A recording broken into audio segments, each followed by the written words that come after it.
こんにちは、上野ありさです。そしてこんにちは、井原葵です。はい、ということで今日は今月の Q&A なんですけど、この間てるまちゃんに出てもらったり、その前は葵ちゃんに韓国でまた出てもらったりしてて、今日も今韓国に私たちはいてですね、明日帰るんだけど、葵ちゃんにね、今月募集した映る？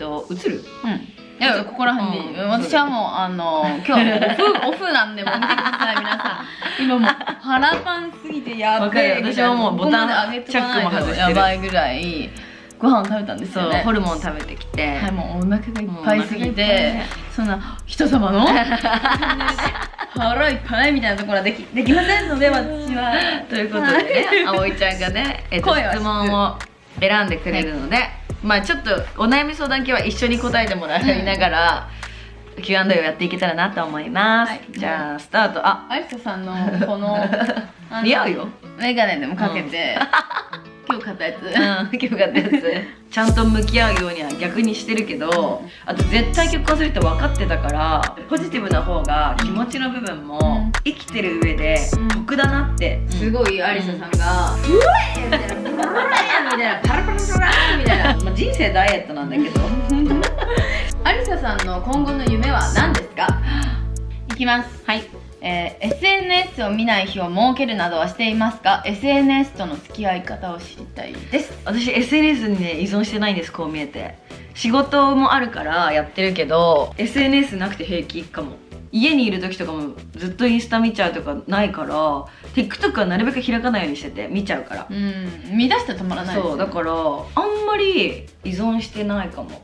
で気づいたら1日見てなかったっていう時とか全然あるから、普通に過ごしてると。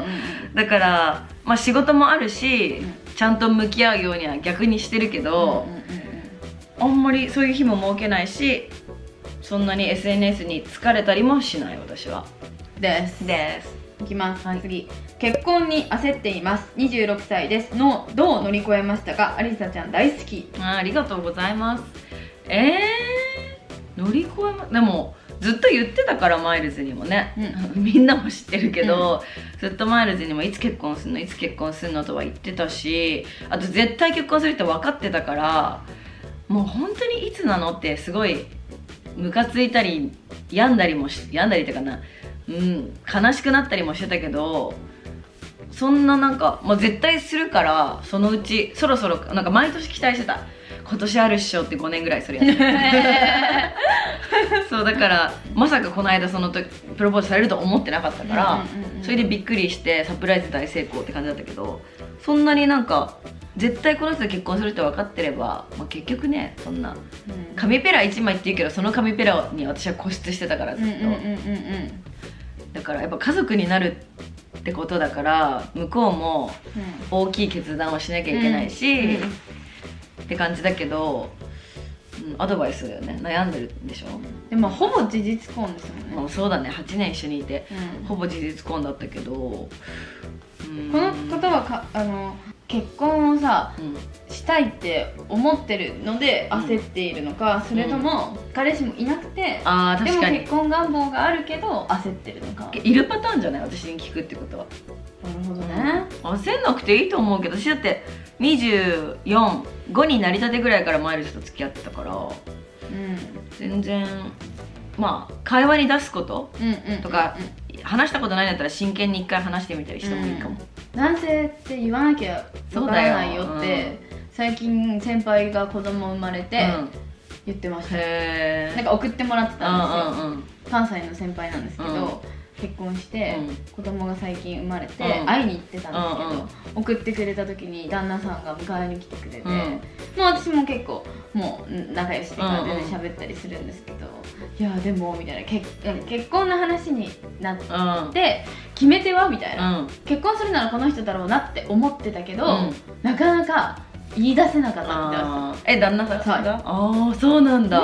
旦那さんが長く付き合ってることを上司が知ってたから「お前はいつ言うんや」と何回も「おいいつ言うんや」って言われた時に「そうよな」みたいなって「1年以内に言います」って言ったらしくて、すぐ早っ。でそしてもうその時点で5年ぐらい付き合ってたんですよ。なるほどね。でそんな長く付き合ってんのにみたいな待ってると思うよっていうことをその上司の人に言われて、で1年以内に言いますって言って、そっから何ヶ月経ってもうた、何ヶ月経ってもうたって、なんか誕生日に言おう、はい過ぎてもうた、まあそんなもんなんだろうね、みんな。なんかの時に言おう、過ぎてもうたみたいなで、その言わなって思ってるけど、言って結局クリスマスに言ったらしいです。残り1ヶ月で残り1ヶ月で一緒だわ、じゃあ。言ったって言ってました。だから意外とその気持ちがそうなんだよね。そうしたいって思ってないかも、行動に移すっていうのがね、あるかもしれないですね。はい、そんなにまだ焦らなくても大丈夫、いいと思う。26歳だし。結婚をしてから、だから結婚についてのお話が多いですね。続けて、夫婦のお財布事情を知りたいです。それなんか前にはね答えたんだけど、そう言っちゃった。でね、もううちは分けてなくて、お互い何も気にしてないかも。別に一緒に貯金もしてなければ、分けてない、分けてるのか、分けてるんだけど分けてない、なんつうの、お互いのお金を自分のものだと思って使ってるっていう言い方だとすごい語弊があるんだけど、それぞれはそれぞれでだし、全部一緒に出すし、ご飯とかはマイルズが出してくれるけど、みたいな。だからまとまったお金系だったら私が出しちゃうとか、あと私の場合経費にするお金とかだったら私が出すとか、だからなんか細かくは分けてなくて、その都度その都度みたいな。そうぶっちゃけ別に切り詰めてないからそんな気にしてないかも。なんか子供とかできたら、その子供のための貯金とか万が一のためにしたりとか、学費どうするとかはなるだろうけど、今は、カップルの延長みたいな感じだから、何もしてない。そこまで細かくない感じですね。はい、じゃあ次いきます。海外でいろんな国のご飯を食べていますが、合わなかったりすることはありますか？肌荒れとか。肌荒れしてもなんで荒れてるのか分かんないからその何がダメだったかが分かんないから何とも言えないけど、食当たりもほぼないし、この間でもね、バリのね帰りの空港で食べたものにちょっと食当たりしたっぽかったけど、ほぼ食当たりもそれ以外したこと、こんだけ言ってるけどしたことないし、モロッコがご飯がしんどかった。なんかモロッコって結構マラケシュってところに行ったんだけど、モロッコ料理ばっかなの。モロッコ料理って何なんですか？なんかね、タジンっていうその鍋にただ野菜を蒸しただけとか、クスクスとか、やっぱね最初は美味しいって思うんだけど、毎食それは本当に飽きちゃって、ちょっと刺激がない。味が薄い、なんか一口ずつ塩振って食べるみたいな感じだったから、モロッコはきつかったけど、基本何でも食べれるし、結構挑戦するタイプだそうです。韓国は最高よね。最高も逆に食べに来てるもんね。多すぎて何するってなっちゃう感じですね。本当にそう。はい、じゃあ次いきます。アリサさん、ラブ、最近はどんなドラマや映画を見ましたか？一番最近見たのはグローリー。見たよ。もうグローリー最高だったね。韓国着いた瞬間グローリーって言ってた。そう、もう韓国着いたら全部グローリーに見えるみたいなちなみにパート1パート2を1日で見たんだけど、やばい。過去睡眠時間2時間2時間、朝6時まで見ちゃってやばい。もう止まんなくて面白かったけど、基本フィルマークスに入れてて、一回見てもいい？あと千尋さんめっちゃ良かった。見た？見てない。有村架純ちゃん、2ぐらいになってましたよね。がめっちゃ演技うまいんだね、この子。全然知らなくて。あとパメラ・アンダーソンのドキュメンタリーもめっちゃ面白かったし、 YOU の最新シーズンは結構新しい方向性だったんだけど、面白かったかな。またちょっとまとめ撮ろうかな。YOU は私途中で離脱しちゃう。お前とよくやめれるね。じゃあなんかしかも2らへんでしょ？シーズン1の1の？マジ？私裏で気持ちがあるみたいなのちょっとしんどくなっちゃうかも。心の声がめっちゃ出てるじゃないですか、あれ。そういうことね。わかります？わかりません。言いたいこと、そのなんかちょっとナレーションチックに感じちゃって、それがなんか見るものないから見てた。吹き替えで見てる？そう。私めっちゃ見るの好きなんですけど、何か作業しながら見ちゃうんですよ。どうやって？流しながら洗い物したり、なんか自分が打たなきゃいけない文字を打ちながらとか、だから目がずっと画面を集中してバーって見ることができないんですよ。私それできない。 LINE とか返す時止めるもん。こうやってやりながら字幕で見てるからかな。そう字幕だから、字幕でもちろん見れる、集中できる映画とかは字幕で見るけど、ドラマとかは私移動中とかに見たいから。へえ。耳ダメ、もう本当はね字幕で見た方が勉強にはなると思うけど、へえ。じゃあ次いきますね。はい。ネガティブな思考を変えたくてもなかなか難しいです。アドバイスをください。これも結構来る質問ではあるけれども、やっぱりなんか一個ずつポジティブになれる要素を増やしていくしかないと思うね。いきなりじゃあ 100% ポジティブです今日からなんて多分無理だから、じゃあここだけ考え方を変えてみようとか、そういうポイントを一個ずつ徐々に増やして慣らせていくとか、多分そうすることによってポジティブな方が気持ちの部分もそうだし、生きてる上で得だなって気づくポイントが絶対あるから、そうすると自然とそっちになると思うから、ネガティブになることで自分を守る要素も正直あると思うんだけど、最悪の状況を想像したりとか、でその防御の部分もあると思うけど、思考は現実になるっていうのは私は結構信じてるから、それでユダヤ人大富豪の教えかな。ユダヤ人大富豪の教えとザ・シークレットも結構思考が現実になる系なんだよね、確か。てかそれユダヤ人だったか多分そうだと思う。なんかその辺の本を読むとちょっと考え方が、変わるまでいかないけど刺激されるかもしれないので、ぜひその本読んでみてください。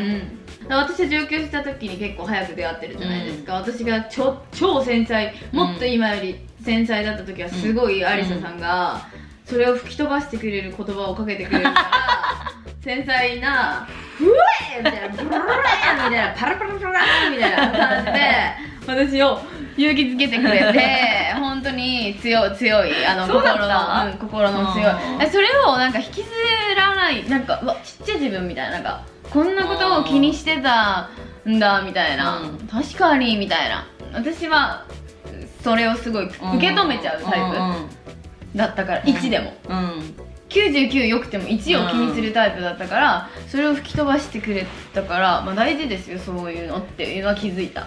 そうよ、そんなんにメンタル持ってかれてる場合じゃないからね。そう気づいたら33になってるよ、だからだからダメよ、そんな気を取られてちゃ。さっきなんか出てきて「6年前って私27じゃん」とか言ってたから6年前が27ってやばい、ほんと、まだ追いついてないからね。追いついてない。そうだよけどそうなるよっていう、そうだよ、そういうことですよ。楽しんで、時間は平等ですから。はい、じゃあ次いきますよ。本当にご相談が多いですね、皆さん。ご相談、そうなんです。でもすごい面白い質問がありましたので、弟子取ってますか？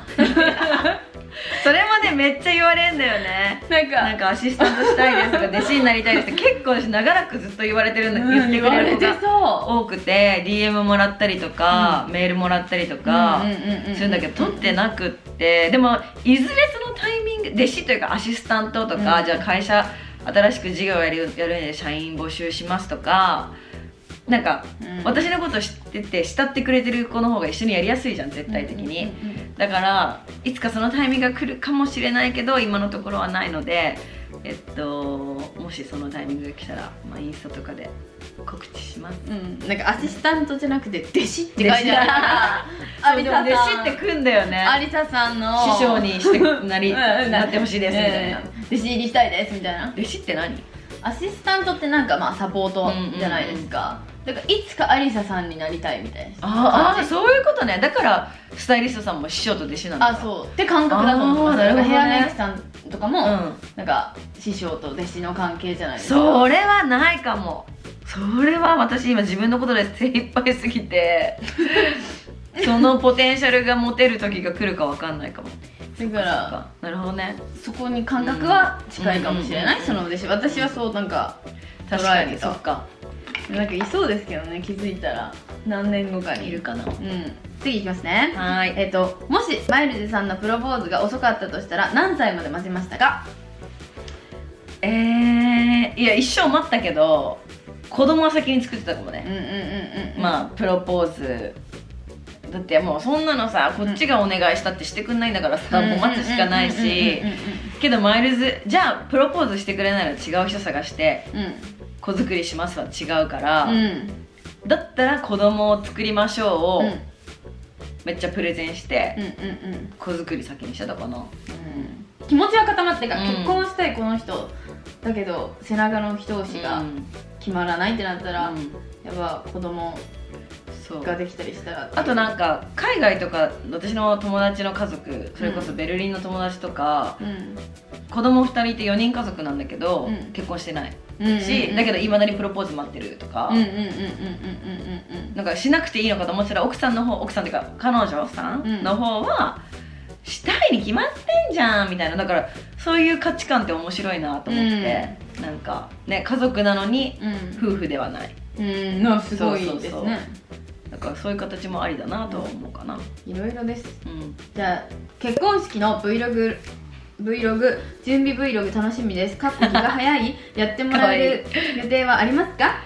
まあそうだね、せっかくみんなもこうおめでとうって言ってくれたりこう見ててくれてるから、まあきっと撮るでしょうね。プロポーズビデオ回してるぐらいだからね、思い出にもなる。そうそうそう。なんか YouTube ってそれやっててよかったなって思う時ある。わかる、ね、旅行とかそうだよね、だからもう最悪めっちゃ大変とか、できなかったとしても最後にさムービー流すじゃん、それぐらいは最悪でもあげるけど YouTube にもだからやると思う。すぐ結婚式今まだ考えてないんだけど、まあおいおいね、やると思います。いきますよ。はい。新たに言語を習得するなら何語を選びますか？韓国語ね。ハングゲーがいいな。韓国語習いたいって。やっぱ韓国来るともうなんか、めっちゃ優しいし韓国人の人たち、あとみんな日本語喋ってくれるじゃん、でこっちもだから一生懸命なんかもう知ってる5個ぐらいの言葉をね、うちらも韓国語使って適当にコミュニケーションしてるけど、やっぱなんか取得できる気がする。文法も一緒だし、なんか言葉も似てるから、まあそれかスペイン語だけど世界的に使えるのはスペイン語の方が使えるけど、もう無理。英語で精一杯だから、だったら文法を習わなくていい韓国語かなって感じです。使い道ないけどね、韓国来た時ぐらいしか。でもなんか韓国は触れ合うことが多いかも。そうだね、韓国料理屋さん行ってもなんか話したら多いし、なんか韓国ドラマとかも結構見る時が多いから、楽しそう、覚えられるとって思っちゃうね。アリサさんが一番テンションが上がる瞬間は？いつ上がってた？今回の旅だと美味しいもの食べた時って言ったか、美味しいもん、あと犬を見るとどうしてもテンションが上がっちゃうかな。結構多いですよ、テンション上がってる時もう分かりやすく疲れてる時もマジで分かりやすいもん。はい、魂がここにない時も分かりますけれどもどんな時だろう、テンションが美味しいもの食べてる時、綺麗なお花とか見つけた時もテンション上がる。お花はすごい上がってるかも。旅行に行くとかもテンション上がるし、やりたい仕事決まった時とかもめっちゃテンション上がるし、結構日々テンション上がるポイントが多いかも。ダイエットの時どんなことをしますか？トレーニングならこうとかいうのを具体的に教えてください。ダイエット、人生ダイエットなんだけどこれを選んだのはこの旅で本当にずっと言ってんの。太った痩せなきゃ、顎ってずっとね、腹がとか、だって立ってて苦しいんだもん生きてて苦しい、本当に。それをね、私にねこうやってやって見せてくれるんだけど、それはみんななりますとかって思いながらやんじゃダイエットだからダイエットが成功したこともなければ痩せたこともないから、人生で太ったことは何度もあるんだけど。そんな大幅に太ったことあります？太マイルズと付き合ってから8キロぐらい太ったよ。そうなの？そのままキープずっとだから太ったことはあるんだけど痩せたことはなくてクレンズは確かに痩せるの、けど私超気持ちいいからリセットされて、けどその分きちんと戻るから時間がかかっても、あと漢方自認道っていうものかなの漢方、韓国の食欲が出なくなる漢方みたいなのがあるんだけど、それはなんか本当は1日3包飲めるんだけど1日半包、1個の半分だけにして、それだけでも食欲マジで出なくなるから、ちゃんと持ち歩いてるよ。なんかまたブチッともうさっきからチャックが置いてっちゃうの。なんかちゃんとこういう脂肪を燃焼するサプリみたいな、これはモナリのところので、リディアルっていううちらがね行ってるエステで買えるやつ買って、食前に忘れなければ飲んだりとか、まあ、でもジムとかはいつも行ってるから基本ダイエット中じゃなくても、まあ、それはなんか体を動かしに体の行ってるために感覚ですよね。行ってるから、いやーわかる。誰か逆にすぐ痩せて一生戻んないやり方教えて教えてください。お待ちしてますじゃああと多分2個ぐらいしか答えられない、いきますよ。LINE を全然しない彼、慣れてきたけどこれでいいのか、そういう人だと諦めるべきですかね。です。だってコミュニケーションの仕方は人それぞれだから、どっちかが歩み寄らなきゃだし、向こうに言って向こうがそのテンポなんだったらもうこっちが諦めるしかなくて、言ってないんだったらもっと話したいよとか、じゃあせめて1日5回はラリーしようよとか提案するとかかな。けどなんか私は結構恋愛経験がないからマイルズしかいないんだけど、マイルズってマジで返事が遅くて、LINE とか本当になかなか友達とかにも返してなくて、みんなの集まりとかに気づけずに行けなかったとか普通にあるタイプなの最初とかは、まあ、1日1通ずつぐらい遠距離だったし、だったけど、なんかせめて1日1回はじゃあ朝と夜は LINE しようとか、あと丸は使わないでとか、そういう、まあ、ちょっとしたルールみたいなのを決めて、でもそれが義務でや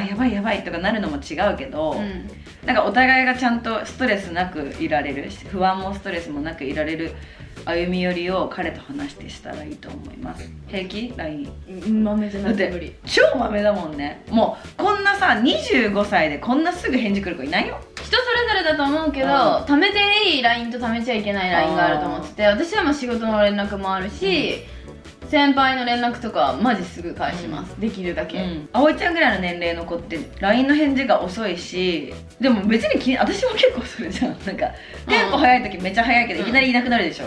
退出しました系なの私。なんかもう今携帯触ってないんだなと思う。そうだから返す時にバッて私も一気に返す派だからあれだけど、人のこと言えないけど返事遅くても別に気にならないし、せかせちゃう全然。未読で読んでるだろうけど返事が来なかったらそんなことどうみたいな普通に続けちゃう人だからあれだけど、そうだね、葵ちゃんは無理だろうね。豆じゃないとっていうか連絡を取る気がないなと思っちゃう。ああそうか。結構不安症だから、どういう関係だったとしても、なんか結構最初に慣れるとそれに、そうだね、そのコミュニケーションの人に慣れてると1通しか返ってこなかったとかなると、何してるのみたいな。で別に嫌だとか言ってるわけじゃなくて、価値観の違いでなってなっちゃう。へえ、無理って言われたら、そっかそれが無理だよって言われたら、何かしてる時に連絡してとは思わないけど、今日何してたかもわからないとか言う人いるじゃないですか、たまに。なんか仕事行ってたから休みかもわからないみたいな、カップルの意味あるみたいになっちゃうんですよ。私はみたいな。けど逆にそのうち気になんなくなる気がするけど。私も最初はそう、あと遠距離だったからね。仕事か仕事じゃないかとかも気にならないですか？そのコンセプトがもうなくなった。なんかそういえば今日何してんだろうって思ったら聞くけど、全然3日間ぐらい何してたか知らないとか全然ある。連絡は取ってるけど、そういえば昨日何してたのみたいな。私結構楽しい共有したいタイプなんで、今日ねこういうことがあってって言える感じタイプ。なるほどね。それを一緒に話せる人がいいかもしれない。そっか、そんな感じです。はい。またアリサさんの元で働きたいですってあと別れた方がいいですかとか、そういうご相談が多くて、あれですけれども、毎月していると思いますので、皆さん毎月気になる方は読まれるまでお待ちしてます。質問を続けてください。あと別れる方がいいでしょうかという質問に関しては別れた方がいいと思いますもうその質問の時点で、ね、疑問があるからね、自分に。背中を押してほしいって思ってる可能性、逆もしっかりだと思うよ。いや別れない方がいいって言ってもらいたいパターンももちろんあるだろうし、けど別れた方がいいかもポイントが何かしらあるってことじゃん。確かにっていう感じで、最後の質問をお願いします。お願いしたいと。アリサさんの今後の夢は何ですか？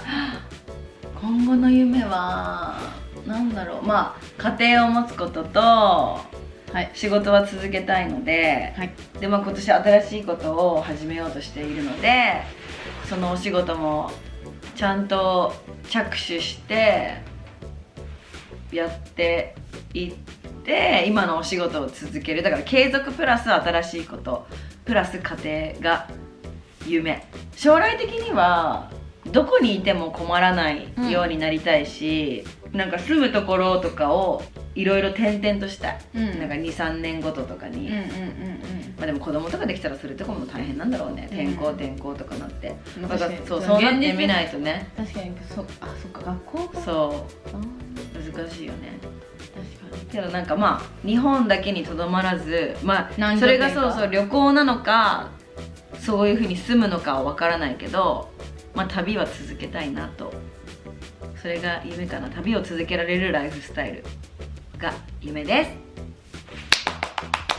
でも有沙さんは近くで見てて、私は常に何かに挑戦する人だなと思います。本当？そこそれ次するんですかみたいな。まあ私はこういう感じなんで、先にこうお話聞いたりとか。そうだね、確かに。あ、それもみたいな。だけど面白そうじゃない？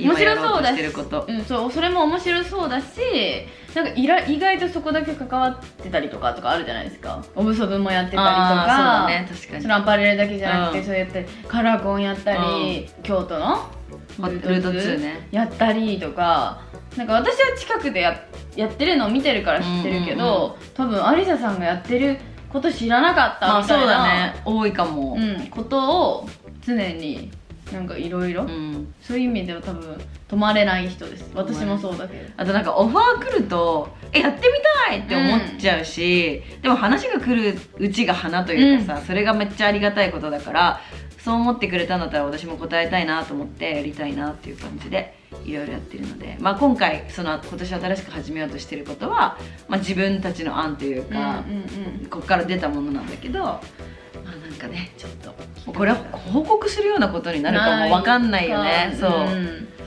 けど、まあ表の話じゃないからね。まあまたなんかゆっくりお話できたらと思います。じゃあ葵ちゃんありがとう。こんな疲れてるのに。全然大丈夫です。てかもう本当に足がパンパンなんだけどホルモンのせいだよね。という感じでお風呂入って寝たいと思います。じゃあ葵ちゃんありがとうございました。私はまた参加するかもしれませんね。そうですね。あと韓国 Vlog も出るので、葵ちゃんのチャンネルにもね出るので、葵ちゃんは食事 Vlog。このお腹がいっぱいになった背景が全部見れます。